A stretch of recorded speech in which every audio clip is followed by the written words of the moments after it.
Bible గ్రంథంలో మనం ధ్యానం చేసినప్పుడు చాలామంది జీవితాలు బైబిల్ గ్రంథంలో చాలా వివరంగా వ్రాయబడ్డాయి. కొంతమంది పేర్లు అయితే అంతగా నమోదు చేయబడలా. మెరుపు తీగలాగా వచ్చి వెళ్ళిపోతారు వాళ్ళు. అలా మెరుపు తీగలాగా వచ్చి వెళ్ళిపోతారు. ఇంకెక్కువగా బైబిల్లో వాళ్ళ గురించి వ్రాయబడలేదు. వ్రాయబడినంత మాత్రాన వారిని వదిలేద్దామంటే వదిలేయలేం. కొన్ని విషయాలు ఉన్నాయి బైబిల్లో, చాలా చక్కగా వివరంగా వ్రాయబడి ఉంటాయి. సమూయేలు ఉన్నాడు. సమూయేలు గురించి చాలా వివరంగా ఉంటుంది బైబిల్లో.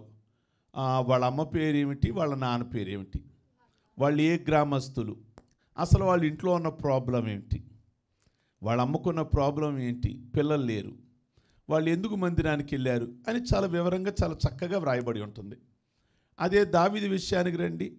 దావీదు విషయం గురించి కూడా కుటుంబ పరిస్థితుల గురించి చాలా చక్కగా వ్రాయబడి ఉంటుంది.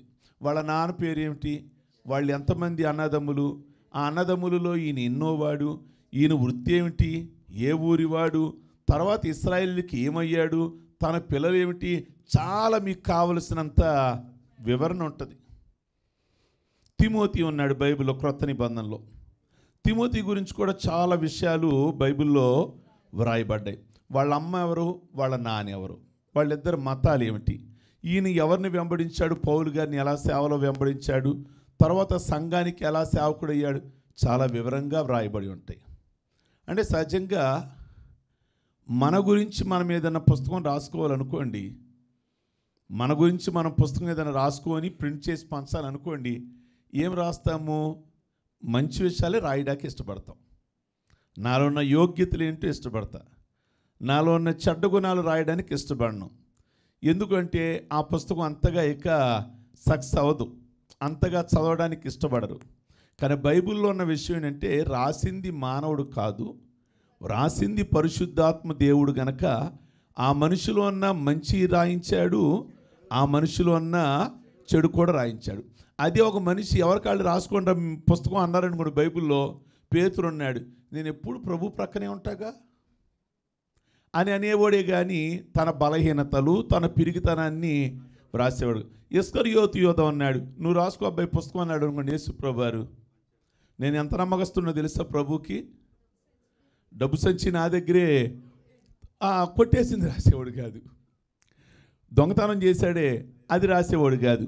తోమ ఉన్నాడు అనుకోండి, నేను ప్రభుని డైరెక్ట్గా అడగగలను ఏది చెయ్యేది అని అన్నా, కానీ ప్రభు ఏమన్నాడు అది రాసేవాడు కాదు. అవిశ్వాసి, అలా బతుకు, ఆ మాట రాసుకునేవాడు కాదు. నన్ను ఎవరన్నా మెచ్చుకున్నాయో చెప్తాను, నన్ను తిట్టినీ చెప్పను మీకు నేను. కానీ బైబిల్లో ప్రభు గనక వ్రాయించింది అందరి జీవితాలు. చాలా గొప్పోడు దావీదని రాశాడు, కానీ ఒక విషయం మైనస్ రాశాడు. ఉరియా భార్య విషయంలో మినహాయిస్తే, అదే దావీదుని రాసుకోమన్నారు అనుకోండి, దావీదు ఏం రాసేవాడు, ఆ ఒక్కడి మైనస్ రాసుకునేవాడు కాదు, మంచి విషయాలే రాసేవాడు. ఇప్పుడు నోవాహు ఫ్యామిలీ ఉంది. నోవాహుకు 3 కుమారులు 3 కోడళ్ళు. నోవాహు భార్య ప్రస్తావన ఎక్కడా లేదు. లేనంత మాత్రాన ఆమెను వదిలేద్దామా అంటే వదిలేయకూడదు. నోవాహు భార్యే లేకపోతే నోవాహు ఓడ కట్టేవాడు కాదట. ఏం కట్టేవాడు కాదు, ఓడ కట్టేవాడు కాదు. ఎందుకు ఓడ కట్టేవాడు కాదు అంటే, ఆ ఓడ కడుతున్నాడు అనుకోండి, నోవాహు భార్య ఏమనేది, ఇంతకాలం వర్షం ఎన్నడూ రాలేదు, వర్షం ఏంటి తుఫాను పిచ్చి మాటలు ఆపి ఇంట్లో కూర్చో, ఈ చెక్కలు సుత్తులు ఈ మేకులు ఆపో అని అందనుకోండి, ఆవిడికి నచ్చ చెప్పలేడు. ఆవిడ మాట వినకపోతే, చీమ కన్నా ఇంజక్షన్ చేయొచ్చేమో కానీ అన్నారుగా, దోమ కన్నా లిప్స్టిక్ అయ్యొచ్చేమో కానీ, ఏనుగునన్నా ఒళ్ళో కూర్చోబెట్టుకోవచ్చేమో కానీ భార్యకి నచ్చ చెప్పలేం కదా. కనుక నోవాహు భార్య సహకరించకపోతే అంత ఓడ కట్టేవాడు కాదు కదా. కనుక అయినంత మాత్రాన, నోవాహు భార్య పేరు లేనంత మాత్రాన, అలా బైబిల్ గ్రంథంలో కొన్ని సందర్భాలలో చాలా విషయాలు చాలా వివరంగా వ్రాయబడ్డాయి. కొంతమంది పేర్లు అంతగా వ్రాయబడలేదు. ఈ రోజున ఒక స్త్రీ గురించి మీ ముందు ఉంచుతున్నాను. ఆవిడ గురించి బైబిల్లో 3 చోట్ల వ్రాయబడి ఉన్నది. ఆవిడ పేరే సిప్పోరా. ఎవరండి? సిప్పోరా. సిప్పోరా అంటే ఎవరు? మోషే భార్య సిప్పోరా. సిప్పోరా అంటే చిన్న పక్షి అని అర్థము, లేదా పిచ్చుక అని అర్థం. సిప్పోరా అంటే అర్థం ఏంటంటే చిన్న పక్షి అని అర్థం, లేదా పిచ్చుక అని అర్థం. నిన్న ఆదివారం మాట్లాడుకున్నాం పిచ్చుక గురించి. యేసు ప్రభువారు స్వయంగా పిచ్చుక గురించి మాట్లాడారు. పిచ్చుకలో ఉన్న పాఠాలు మనం నేర్చుకోవాలి అని నిన్న ఆదివారం మాట్లాడాం. పిచ్చుక ఒక కాసుకు ఆ రోజుల్లో 2 పిచ్చుకలు అమ్మేవాళ్ళు. 2 కాసులకి ఎన్ని అమ్మాలి? 4 కాసులు 4 పిచ్చుకలు అమ్మాలి. కానీ ఆ రోజుల్లో 2 కాసులకి 5 పిచ్చుకలు అమ్మేవాళ్ళు. ఒక కాసుకు 2 పిచ్చుకలు అయినప్పుడు 2 కాసులకి 4 పిచ్చుకలు రావాలి కదా. 5 పిచ్చుకలు ఏమిటి అని అంటే 5వది కొసరు. అంటే అంత పనికి రాని అల్పమైన పక్షి ఏదైనా ఉంది అంటే పిచ్చుక. ఇప్పుడు సిప్పోరాని ఎలా పోల్చారు బైబిల్లో అంటే పిచ్చుకతో, చిన్న పక్షితో పోల్చారు. బైబిల్ గ్రంథంలో 3 సందర్భాలలో ఈవిడ గురించి వ్రాయబడి ఉన్నది. ఒకటి నిర్గమాకాండము 2వ అధ్యాయములో, తర్వాత చదివిస్తాను. 2వది నిర్గమాకాండము 4వ అధ్యాయము. 3వది నిర్గమాకాండము 18వ అధ్యాయములో. ఈ 3 సందర్భాలలోనే సిప్పోరా గురించి వ్రాయబడి ఉంది. కానీ ఈ 3 సందర్భాలలో వ్రాయబడింది, 3 సందర్భాల్లో వ్రాయబడి ఉన్న మాట్లాడింది మాత్రం ఒక్కసారే మాట్లాడింది ఆవిడ. ఒకే ఒక్కసారి నోరు తెరిచింది ఆవిడ. ఇంకంతే, ఇంకా ఎక్కడ ఆవిడ గురించి ఎక్కువగా వ్రాయబడలేదు. కనుక ఎక్కువగా వ్రాయబడలేదు కనుక జాగ్రత్తగా వినండి. ఆవిడను వదిలేద్దామా?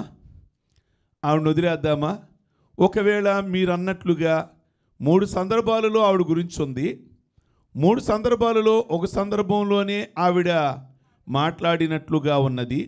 కనుక అంతగా ప్రాధాన్యత లేదండి అని కనుక అంటే ఆవిడ లేకపోతే ఇశ్రాయేలీలు జాతే లేదు.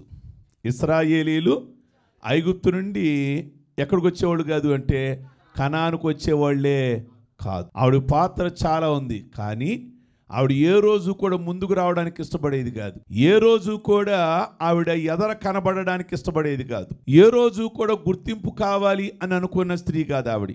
ఏ రోజు కూడా నేను ఎవరు భార్యనో తెలుసా? 20 లక్షల మంది నడిపిస్తున్నాడు మా భర్త గారు, 20 లక్షల మంది నడిపిస్తున్నాడు నాయకుడు, వాళ్ళ భార్య నేను అని ఏ రోజు కూడా ఆవిడ తెర మీదకి రావడం లేదా ప్రజల ముందుకు రావడం ఏ రోజు కూడా ఆవిడ కనబడడానికి ఇష్టపడలా, వెనకొండడానికే ఇష్టపడింది. అంటే ఏ రోజు కూడా ఆవిడ ఏడు కోరలేదు అంటే గుర్తింపును ఆశించలేదు. ఈ రోజున సంఘాలలో చాలామందికి ఏం కావాలి అంటే ఒక గుర్తింపు కావాలి, ఘనత కావాలి. నన్ను అందరూ కూడా గుర్తిస్తున్నారు, నేను ఎంత పరిచయం చేస్తానో తెలుసా? అయినా కానీ ఎంత పరిచయం చేసినా కానీ నన్ను గుర్తించరు. నేను సంఘంలో ఎంత పరిచయం చేస్తానంటే, ఎంత సేవ చేస్తానంటే, నేను సంఘంలో ఎంత ప్రార్థన చేస్తానంటే, నేను ఎంత చక్కగా పాడతానంటే, నేను ఎంత చక్కగా కానుకలు ఇస్తానంటే, కానీ ఏ రోజు కూడా మా పాస్టర్ గారు నన్ను ఏం చేయరు అంటే గుర్తించరు. సిప్పోరా ఏనాడు కూడా అలాగున ఆశించలేదు. ఘనతను ఆశించని స్త్రీ ఎవరు అంటే సిప్పోరా. అందుకే సిప్పోరాని ఏమన్నారు అంటే సాటి లేరు నీకెవ్వరు అన్నారు. సరిరారు నీకెవ్వరు ట్యాగ్ లైన్. సిప్పోరాకి ట్యాగ్ లైన్ ఏంటి? సరిరారు నీకు ఎవరు. ఏయో గుర్తు తెచ్చుకోమాకండి. సాటి లేరు నీకెవ్వరు. ఎవరు అంటే సిప్పోరా. ఏ రోజు ఘనతను ఆశించని స్త్రీ.